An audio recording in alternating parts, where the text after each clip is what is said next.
فانتازی.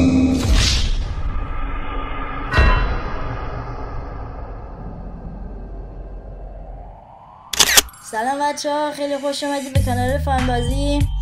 بچه ها من امروز یه ویدیو طنز آماده کردم برای به مناسبت 13 به در. بعدش لطفا رو لایک کنید، کامنت بذارید، زنگوله کانالمونم بزنید که هر وقت ویدیو جدید گذاشتیم با خبر بشید.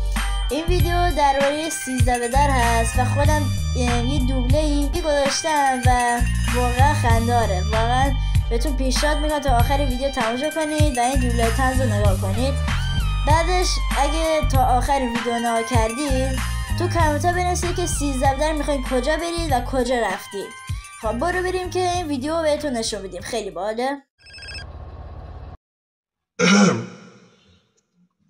بله. سلام، چطوری؟ میخوای به 13 به در ما هم؟ نه، من حوصله 13 به در ندارم، اما اگه شاید میخوام برم دریا یه کوبید اونجا درست کنم. تو چی میخوای درست کنی؟ من میخوام برم نسکافه درست کنم تو دریا. تو میخوای نسکافه درست کنی؟ واقعا که آفرین. میخوای گوشی رو بدن روانشناس؟ چون آخه یکم داره غیر عادی حرف میزنی. نسکافه یعنی چی آخه؟ تو سیر میشه با نسکافه؟